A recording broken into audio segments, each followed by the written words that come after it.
Hello and once again welcome to Raj's tutorial. Today we will begin with part 3 of the anime chapter from Vista's book. We will start from page number 30. As in the previous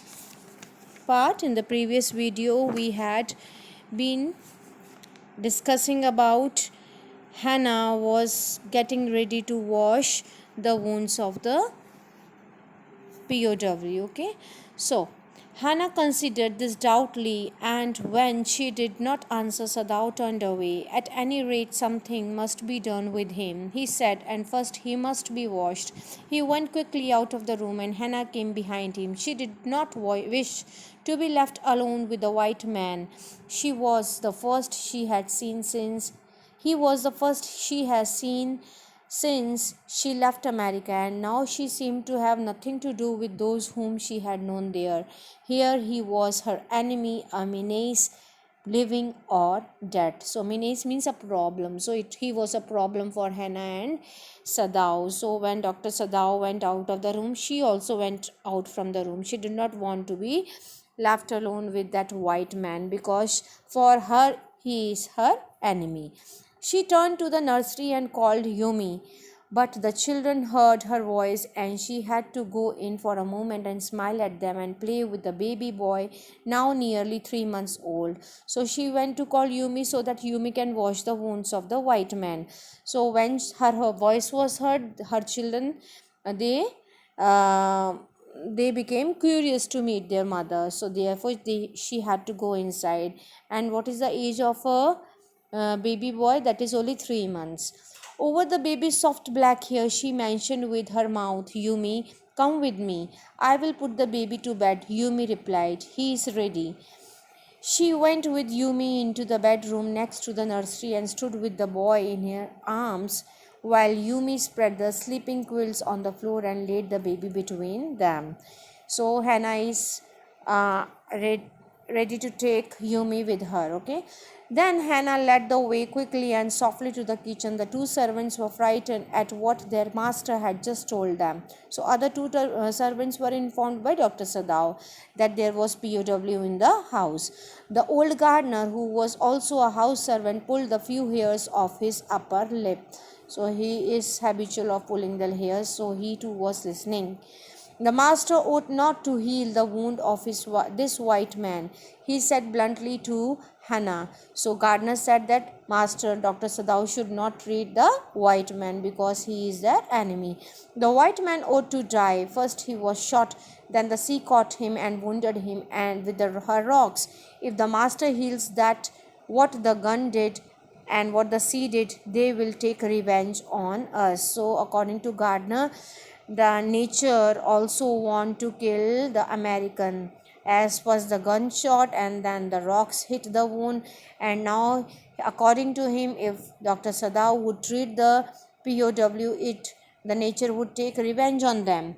I will tell him what you say, Hannah replied courteously, but she herself was also frightened, although she was not superstitious as the old man was. Hannah was frightened because she knew that if Japanese army or police would come to know that they had given shelter to POW, it would be dangerous for the whole family. Though she was not superstitious by like that old gardener, but she too is frightened. So she consoled the gardener that she would be giving his message to Dr. Sadao that not to treat POW. Could it ever be well to help an enemy? Nevertheless, she told Yumi to fetch the whole hot water and bring it to the room where the white man was. She went ahead and slid back to the partitions. Sadao was not yet there. Yumi, following, put her wooden bucket. Then she went over to the white man. When she saw him, her thick lips folded themselves into stubbornness. I have never washed a white man, she said, and I will not wash so dirty a one now. Now here Yumi has denied to wash the white man. Hannah cried at her severely. You will do what your master commands you. So she shouted, okay, Hannah shouted at Yumi. There was no fierce a look of resistance upon Yumi's round, dull face that Hannah felt unreasonably afraid. After all, if the servant should report something that was not as it happened, so she is frightened that if she is going to insist Yumi to wash the wounds of the white man, it could be dangerous because the servants can inform the police. Okay, very well, she said with dignity. You understand, we only want to bring him to his senses, so that we can turn him over as a prisoner. Now, here Hannah wants to convince Yumi and other servants that they have brought POW to their house only not to cure him, but they only wanted to bring the POW back to his senses so that afterwards they can hand him over to the police. So, this is how Hannah is consoling the servants, or you can say convincing the servants. Actually, they are frightened, so she has to console them as well as to convince them also. So, very well, she said with dignity, you understand, we only want to bring him to this census so that we can turn him over as a prisoner. I have nothing to do with it. Yumi said, I am poor person and it is not my business. Then please, Hannah said gently, return to your own work. Then she asked Yumi that you can go and take care of the children if you would not obey her. At once, Yumi left the room, but this left Hannah with the white man alone. She might have been too afraid to stay had not her anger at Yumi's stubbornness now sustained her. Now she is going to stay back in the room. Stupid Yumi, she muttered fiercely, and is this anything but a man? And a wounded, helpless man? So she is wondering, was that only that man which made Yumi not to obey her? And she found that man was so helpless, he was wounded. So why Yumi had behaved in that way? In the conviction of her own superiority, she bent impulsively and untied the knotted rugs that kept the white man covered. So, in order to retain her dignity, she did not want to stoop in front of Yumi and to beg her to clean the white man. So, in order to keep her superiority, she herself bent down, okay, to untie the knots that were of rugs that were tied around white men. When rugs means all torn clothes, you can say.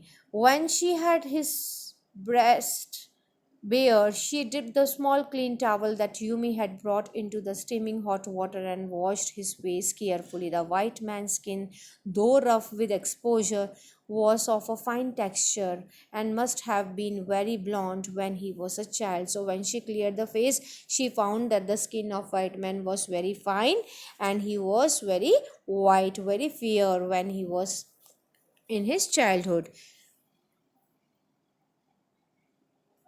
While she was thinking these thoughts, though not really liking the man better now that he was no longer a child, she kept on washing him until his upper body was quite clean, but she dared not turn him over.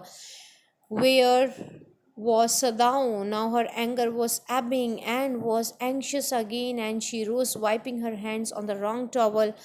Then, lest the man he be chilled, she put the quilt over him. So she thought to cover the man, otherwise the man would become chilled as it was a cold weather. So she wants to have Dr. Sadao around him because she wants to turn the body of the white man to wash him from the front also. So thou she called softly. He had been about to come in when she called. His hand had been on the door and now he opened it. She saw that he had brought his surgeon emergency bag and that he wore his surgeon's coat. Now he is wearing surgeon coat, holding surgeon's emergency bag. You have decided to operate, she cried. Yes, he said shortly. He turned his back to her and unfolded the sterilized towel upon the floor of the tokonoma. What is tokonoma here? Okay, you can see at the bottom of the page given alcove and put his instruments put upon it. Fetch towels, he said. Now he's asking Hannah to bring towels. She went obediently, but how anxious now, to the linen shelves and took out the towels. Her there ought also also to be old pieces of matting so that the blood would not ruin the fine floor covering. She went out to the back veranda where the gardener kept strips of matting with which to protect the delicate scraps on cold nights and on cold night, and took an armful of them. So Hannah went to the garden and she brought the strips of matting which were used by the gardener to cover the shrubs in cold nights. So she brought them to the room so that she can put on the carpet in order to protect them from the blood stains. But when she went back into the room, she saw that this was useless. The blood had already soaked through the packing in man's wound and had ruined the mat under him. Before she reached the room, the mat was already ruined by the POW's blood. Oh, the mat, she cried. So that was the old mat her father-in-law had made her to spread in the room. That was of his choice. She is now feeling painful, okay, because it was ruined. Yes, it is ruined, Sadao replied, as though he did not care. Help me to turn him, he commanded her. She obeyed him without a word and began to wash the man's back carefully. Yumi would not wash him, she said. Now both of them have turned the body, and girl, this Hannah told you, Sadao, that Yumi did not obey her.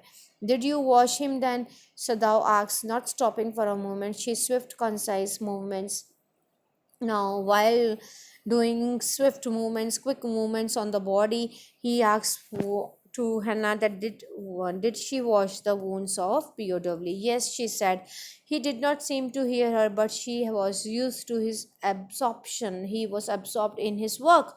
When he was at work, she wondered for a moment if it mattered to him what was the body upon which he worked so long, as it was the work he did so excellently. So she's wondering that was Dr. Sadao thinking about the American's body, or um, because for him he is patient and he is working excellently. Okay, you will have to give the anesthetic if he needs it, he said. So you know what is anesthetic to make someone unconscious. I, she repeated blankly. But never have I, she said. I could not, because she had never done it.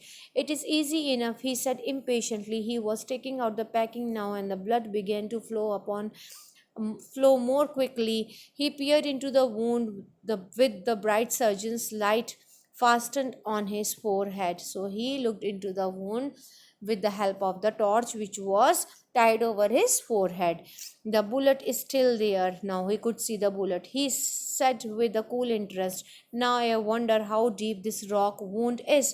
If it is not too deep, it may be that I can get the bullet, but the bleeding is not superficial. It has lost much. He has lost much blood. So he's reading the wound.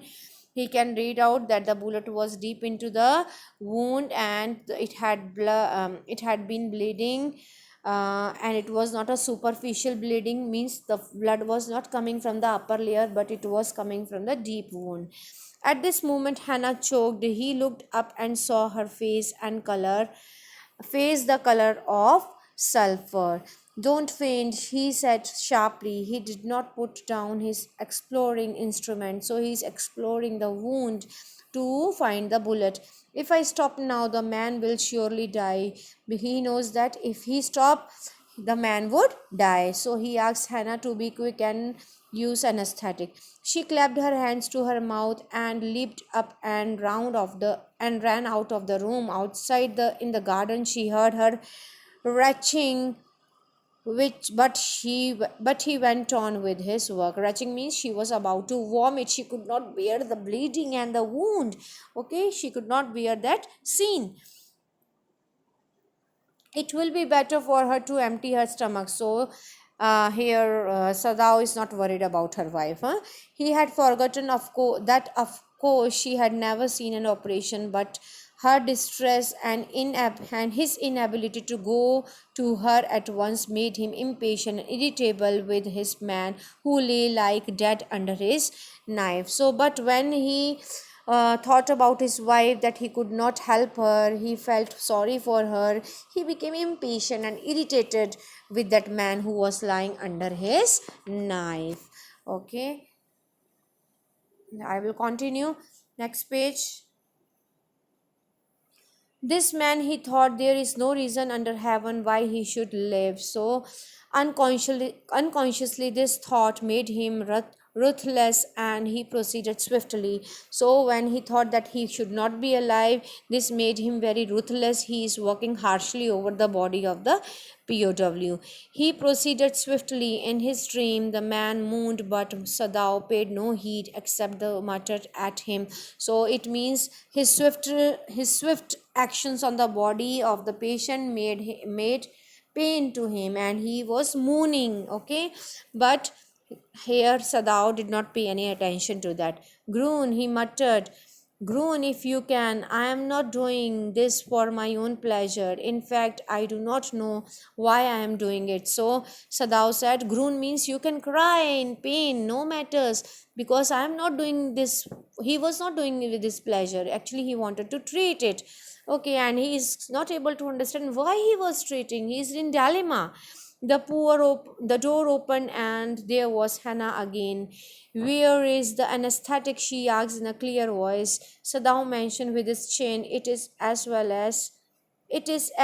that you came back. He said, this fellow is beginning to stir it. He said, it is good that you had come on time to give him anesthetic, because POW has started moving. She had the bottle and some cotton in her hand. But how shall I do it? She asked. Simply saturate the cotton and hold it near his nostril. This is the method he is teaching her, how to use anesthetic. Sadao replied without delaying for one moment, an intricate detail for his work. When he breathes badly, move it away a little. So he said when to move when he start breathing badly. Then he had to remove the cotton from his nose. She crouched close to the sleeping face of the young American. It was piteously thin face, she thought, and the lips were twisted. The man was suffering whether he knew it or not. He was suffering from pain, he was suffering from all those things, hunger and all, whether he was knowing or not. Watching him, she wondered if the stories they had heard sometimes of the suffering of prisoners were true. So when she looked at the suffering of the old man, she remembered that the stories which she had heard in her childhood or in her life about the sufferings of prisoners were true, and she had seen by her own eyes the sufferings of the prisoner. They came like flickers of rumor told by word of mouth and always contradicted. So she all those memories had come back to her mind. Okay, so flickers means fleeting. Okay, so they were told by the people, and were sometimes they were rumors, sometimes they were always contradicted, not like believed by the people. In the newspaper, the reports were always that whatever the Japanese armies went, the people received them gladly with cries of joy at their liberation. So she has read in the newspaper that whatever the subjects or the people of Japan received from the army, they were always happy. They cried with joy at their liberation. They were very happy at their freedom. But sometimes she remembered such men as General Takima, who at home beat his wife cruelly, though no one mentioned it now that he had fought so victorious a battle of Machuria. So now she thinks about General Takima, who was very brave, who had won many battles. He was had won the battle in Manchuria also. But such a man, how could he be so coward, beating his own wife cruelly at home? So she is thinking, different thoughts are coming about the prisoners, about the generals, about the army men. If a man like that could be so cruel to a woman in his power, would he not be cruel to one like this, for instance? So General Takima is the one whom Dr. Sadao had to treat. Therefore, he did not join the troop. during the war. So she is wondering that if he could be so cruel to his own wife, then what he would do with this POW when they will hand him over to him.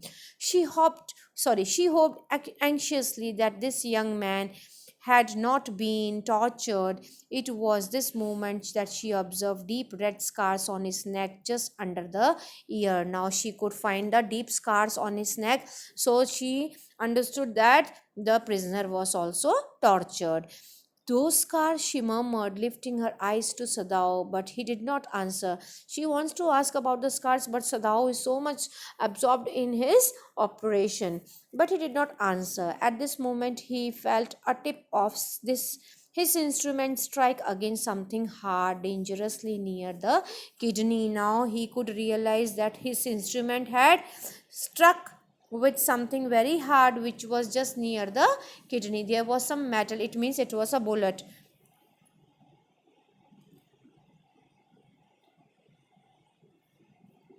So one more page I will be continuing with you. Although he left him, so all thought left him, he felt only the purest pleasure. He probed with his fingers delicately, so he's reading, he's examine like exploring the wound so that he could take out the bullet. Okay, familiar with every atom of this human body. His old American professor of anatomy means one who reads the human body. Okay, so his old professor had given him all the knowledge, had seen to that knowledge. Ignorance of human body is the surgeon cardinal sin, sirs. So his professor had told him that if he ignored the human body, it will be a serious sin. Therefore, he did not want to ignore the body of POW as a doctor. So he wants to do his duty perfectly and carefully.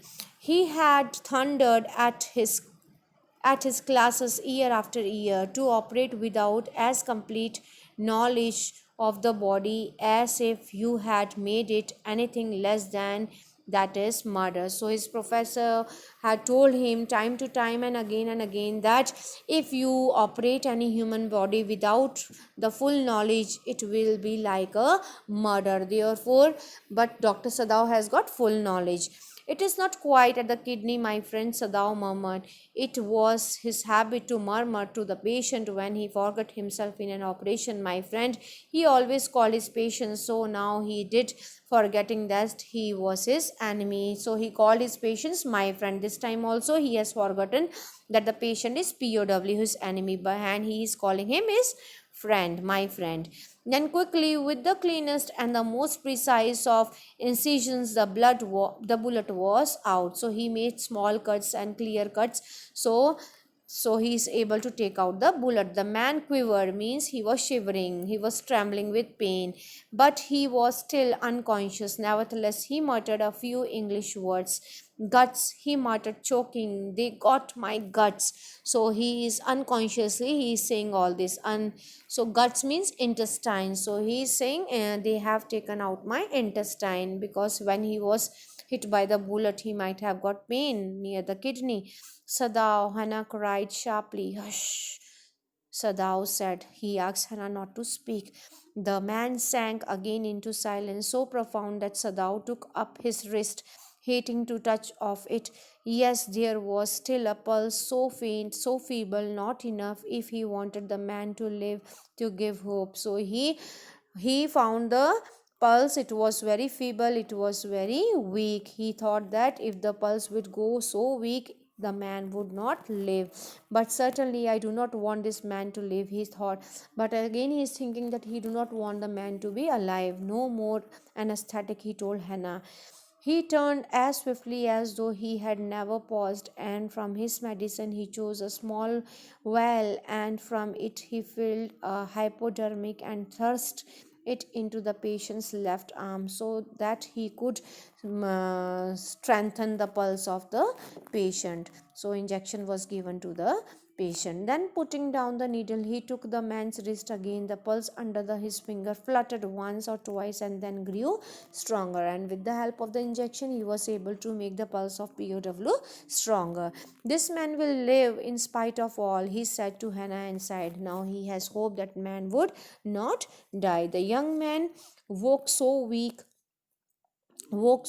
his blue eyes so terrible when he perceived where he was, that Hannah felt compelled to apologize. She herself served him, and for none of the servant would enter the room. So he became conscious, he came to his senses, he has got blue eyes. So Hannah is going to serve the POW because all servants had refused to help Hannah.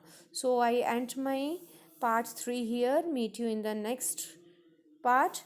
I hope you enjoyed the explanation. Okay, then bye bye.